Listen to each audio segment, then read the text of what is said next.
चलिए अब हम 10th क्लास का पार्ट नंबर 14 जिसका नाम है प्रायिकता ये शुरू करते हैं। पार्ट नंबर 14 प्रायिकता ये हमने दूसरे पार्ट के बाद सीधे इसलिए शुरू किया है क्योंकि ये पार्ट देखिए काफ़ी इजी पार्ट है, बहुत आसान पार्ट है। आपने ये पहले 8वीं कक्षा के अंदर पढ़ा भी है। तो देखिए प्रायिकता बहुत आसान पार्ट है, एक या दो फॉर्मूले से हम इसके सारे सवाल हल कर लेंगे और ये बोर्ड एग्जाम के अंदर कन्फर्म 4 नंबर का लगभग आता है, इसलिए हमने डायरेक्ट ये शुरू किया है। तो देखिए इसके अंदर शुरुआत के अंदर आपको ये 3 चीज़ें आप अगर देख लें तो शुरुआत के 7-8 सवाल तो इन्हीं 3 चीज़ों से हल हो जाएंगे। देखिए क्या है, सबसे पहले असंभव घटना की प्रायिकता बराबर 0, यानी वो घटना जो हो ही नहीं सकती, वो चीज़ जो कभी भी नहीं हो सकती। मैं पहले देखिए इस पार्ट की बेसिक आपको बता रहा हूँ। तो वो चीज़ जो कभी भी नहीं हो सकती उसकी प्रायिकता आएगी हमेशा 0।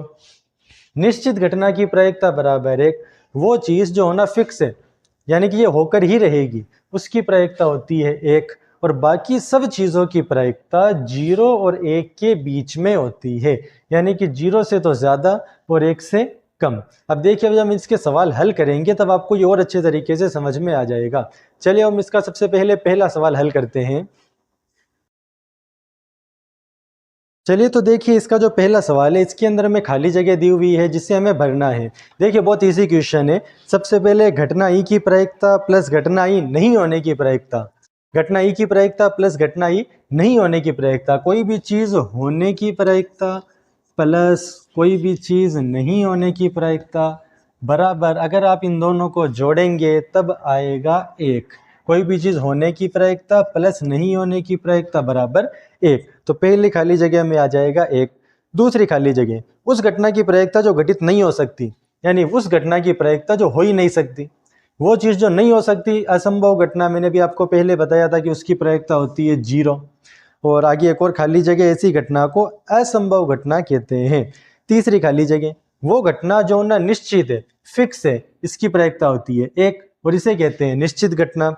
चौथा, किसी प्रयोग की सभी प्रारंभिक घटनाओं की योग, यानी कि सारी घटनाओं को जोड़ने पर, स्टार्टिंग में बताया था 1, यहाँ पर भी वही आएगा, सबको जोड़ने पर 1। और आखिरी, किसी घटना की प्रायिकता या तो बड़ी, किससे बड़ी या उसके बराबर होती है तथा किससे छोटी या उसके बराबर होती है।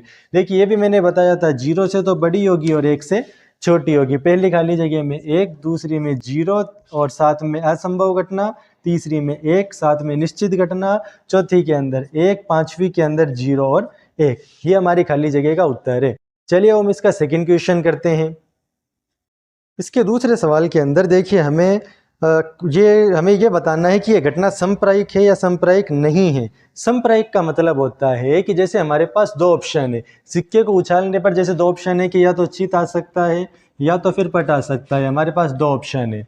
अब समप्रायिक का मतलब ये होता है कि दोनों की घट संभावना 50-50% है। समप्रायिक का मतलब है कि 50-50% चांस है कि ये भी हो सकता है, ये भी हो सकता है। उस घटना को समप्रायिक कहते हैं। तो देखिए अभी सवाल को हमें कैसे हल करना है। सबसे फर्स्ट पॉइंट, एक ड्राइवर कार चलाने का प्रयत्न करता है, कार चलना प्रारंभ हो जाती है या कार चलना प्रारंभ नहीं होती है। देखिए ये घटनाएं समप्रायिक है, यानी दो ही ऑप्शन है, या तो कार चलना प्रारंभ हो जाएगी या तो कार चलना प्रारंभ नहीं होगी, तो ये घटना समप्रायिक है। अगला सेकंड, एक खिलाड़ी बास्केटबॉल में बास्केट डाल रहा है, या तो चली जाएगी या तो नहीं जाएगी। सवाल में लिखा हुआ है या तो बास्केट चली जाएगी या तो बास्केट नहीं जाएगी, तो ये भी समप्रायिक है। दो ही ऑप्शन है, या तो बास्केट चली जाएगी या तो बास्केट नहीं जाएगी, दोनों में से कुछ भी हो सकता है। थर्ड, एक सत्य असत्य प्रश्न का अनुमान लगाया। आपके एग्जाम में क्वेश्चन आया सही गलत वाला, आपने उसमें मन से कुछ भर दिया, तो वह सही भी हो सकता है या गलत हो सकता है। बिल्कुल ये भी समप्रायिक है, सही भी हो सकता है, गलत भी हो सकता है। अगला पॉइंट, एक बच्चे का जन्म होता है, वो लड़का है या लड़की, ये भी समप्रायिक है, दोनों में से कुछ भी हो सकता है। तो ये सारी घटनाएं, इसमें जो चारों पॉइंट दिए हुए हैं वो चारों ही चीजें समप्रायिक है, यानी कि दोनों में 50-50 चांस है, ये भी हो सकता है, ये भी हो सकता है, इसे समप्रायिक कहते हैं। चलिए अब इसका तीसरा सवाल करते हैं। फुटबॉल के खेल को प्रारंभ करते समय ये निर्णय लेने के लिए कि कौन सी टीम पहले बॉल लेगी, इसके लिए सिक्का उछालना एक नया संगत विधि क्यों माना जाता है। इसका मतलब ये है कि आपने देखा होगा क्रिकेट में, फुटबॉल में सिक्का उछाला जाता है टॉस के लिए, तो वो सही क्यों माना जाता है। तो वो सही इसलिए माना जाता है क्योंकि वो घटना समप्रायिक है। समप्रायिक का मतलब है कि 50-50 चांस है, कुछ भी आ सकता है, चित भी आ सकता है, पट भी आ सकता है। तो वो समप्रायिक घटना है, 50-50 चांस है, इसलिए उसे न्याय संगत माना जाता है। तो इसके भी उत्तर में हम ये लिखेंगे समप्रायिक। चलिए हम इसका चौथा सवाल हल करते हैं कि कौन सी संख्या की प्रायिकता, इनमें से ये चार ऑप्शन जो दिए हैं इनमें से कौन सी संख्या प्रायिकता नहीं हो सकती। देखिए बहुत इजी क्वेश्चन, हमने स्टार्टिंग में बात की थी कि प्रायिकता 0 से 1 के बीच में ही होती है। 0 से 1 के बीच, 0 से कम नहीं हो सकती, 1 से ज़्यादा नहीं हो सकती। यहाँ पर देखिए प्रायिकता -1.5 लिखी हुई है, माइनस यानी 0 से कम। हमने कहा था 0 से कम हो ही नहीं सकती, तो हमारा उत्तर है ये माइनस की 1.5, ये हमारी प्रायिकता नहीं हो सकती है। चलिए तो हम इसका पांचवा सवाल हल करते हैं। यदि PE बराबर 0.05 है तो PE नहीं की प्रायिकता क्या है। देखिए इसके मैंने आपको शुरू में ही बताया था, किसी चीज़ के होने की और नहीं होने की दोनों की प्रायिकता को जोड़ने पर आएगा 1। तो देखो एक तो प्रायिकता दी हुई है 0.05, ये दी हुई है 0.05। दूसरी प्रायिकता हमें दी हुई नहीं है, तो दूसरी प्रायिकता को मान लेंगे x बराबर 1।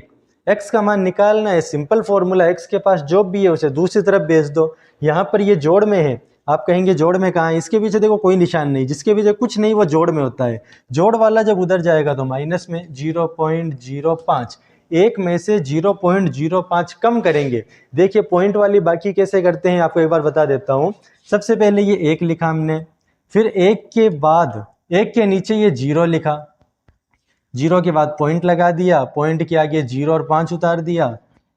यहाँ पर जो खाली जगह है वहाँ पर हम 0 फिट कर देंगे और फिर बाकी कर देंगे। अब बाकी की ये बाकी नॉर्मल होगी, 0 में से 5 नहीं जाते, ये उधार लेकर ऐसे करेंगे, 10 में से 5 गए 5, 9 में से 0 गए 9, पॉइंट का पॉइंट, 0 में से 0 गए 0, 0.95, ये इसकी प्रायिकता है।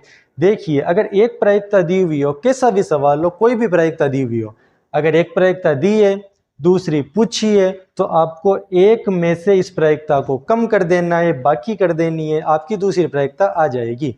इस प्रकार हमें इस सवाल का हल करना है। कोई भी प्रायिकता, यहाँ 0.05 की जगह 0.10, 0.20, 0.50 कुछ भी दिया हुआ हो, बस उसे एक में से कम कर दो, माइनस कर दो, आपका उत्तर आ जाएगा। इसमें ज़्यादा टेंशन की बात नहीं है, या तो ये अबसद में आएगा या तो ये 1 नंबर में या खाली जगह में आएगा। 2 नंबर का इससे सवाल नहीं बनेगा, तो छोटा सा सवाल आएगा, कोई टेंशन वाली बात नहीं है। चलिए हम इसका छठा सवाल हल करते हैं। चलिए तो देखिए छठे सवाल में हमें क्या करना है। सवाल है, एक थैले में केवल नींबू के महक की गोलियां हैं। एक थैला है जिसके अंदर गोलियां हैं नींबू की खुशबू वाली, वो आपने उसमें से एक गोली निकाली, तो निम्न प्रायिकता ज्ञात करो। देखिए सवाल ये है कि आपके पास एक थैला है नींबू की खुशबू वाली, उसके अंदर गोलियां हैं, आपने ऐसे ही उसमें से एक हाथ डाल के निकाल ली बिना देखे, तो इसकी क्या प्रायिकता है कि संतरे की महक वाली गोली निकलेगी या नींबू की महक वाली गोली निकलेगी। देखिए फर्स्ट बात तो ये कि ये बोर्ड एग्जाम के हिसाब से इतना इंपॉर्टेंट क्वेश्चन नहीं है, फिर भी चूंकि ये बुक में है तो इसे एक बार देख लेते हैं। बहुत आसान इजी क्वेश्चन है, संतरे की महक वाली गोली निकलने की क्या प्रायिकता है। देखिए मैंने आपको अभी शुरुआत में क्या बताया, नींबू के महक वाली गोलियां हैं। जब गोलियां नींबू की महक की है, नींबू की खुशबू वाली गोलियां हैं, तो उसके अंदर से संतरे की खुशबू की गोली निकल ही नहीं सकती। ये तो पॉसिबल ही नहीं है कि आपने नींबू की खुशबू वाली गोलियां डाल ली और निकल गई संतरे की खुशबू की, ऐसा तो हो ही नहीं सकता, ये तो पॉसिबल नहीं है। तो जो चीज़ संभव नहीं है, असंभव है, स्टार्टिंग में मैंने कहा था उसकी प्रायिकता होती है 0, तो पहले पॉइंट की प्रायिकता हो गई 0। सेकंड पॉइंट, नींबू की महक वाली गोली निकलने की क्या प्रायिकता है। देखो थैले में सारी गोलियां नींबू की खुशबू वाली है, अब आप उसमें से हाथ डाल के कोई सी भी गोली निकाल लो, जाहिर सी बात है वो नींबू की खुशबू की ही गोली निकलेगी, क्योंकि सारी उसमें जितनी भी गोलियां हैं वो नींबू की खुशबू की है, तो संतरे की खुशबू की तो निकलेगी नहीं, नींबू की खुशबू की गोली निकलेगी, ये बात फिक्स है। तो जो चीज़ फिक्स होती है उसकी प्रायिकता होती है, मैंने आपको स्टार्टिंग में बताया था 1, तो फर्स्ट की प्रायिकता 0, सेकेंड की प्रायिकता 1। चलिए हम इसका सातवां सवाल हल करते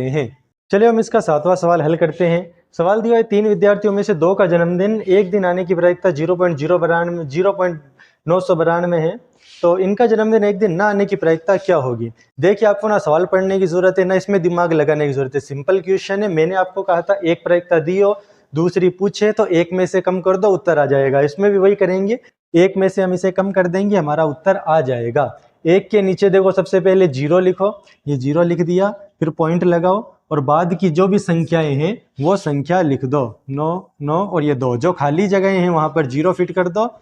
1000 में से 992 कम करेंगे तो हमारे पास आएंगे कितने, 1000 में से 992 कम करने पर बचेंगे 8। पॉइंट के नीचे पॉइंट लगा दिया, या जीरो लगा दिया, 0.008, बस ये इस सवाल का उत्तर है। ना सवाल पढ़ने की ज़रूरत है, ना इसमें दिमाग की लगाने की ज़रूरत है। सिंपल एक प्रायिकता दी है, दूसरी पूछिए, एक में से कम कर दो, आपका उत्तर आ जाएगा। बस ये ध्यान रखना है कि ये जो जीरो है पॉइंट के इस तरफ वाला, इससे एक के नीचे लगाना है। ये मैंने आपको जो पिछली वीडियो में पॉइंट वाली जोड़ भाग की गुणा भाग बताई थी, उसके अंदर ये सारी चीज़ें डिटेल के अंदर बताई हुई है। अगर आपको ये चीज़ नहीं आती तो आप उसके अंदर ये चीज़ डिटेल में सीख लें, वरना एग्जाम में इसमें प्रॉब्लम हो सकती है। चलिए हम इसका 8वां क्वेश्चन हल करते हैं।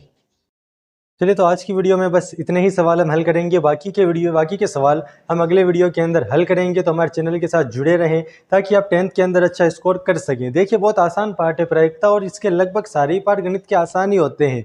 बस थोड़ी सी प्रैक्टिस की जरूरत होती है। आप रफ कॉपी में थोड़ी सी प्रैक्टिस करिए, आपके 10वीं के अंदर अच्छे नंबर आने से कोई नहीं रोक सकता। तो मुझे उम्मीद है कि आप चैनल से जुड़ेंगे, दूसरों को जोड़ेंगे और प्रैक्टिस करेंगे। मेन प्रैक्टिस है, अगर आप प्रैक्टिस नहीं करेंगे तो सिर्फ देख कर कोई फायदा होने वाला नहीं है।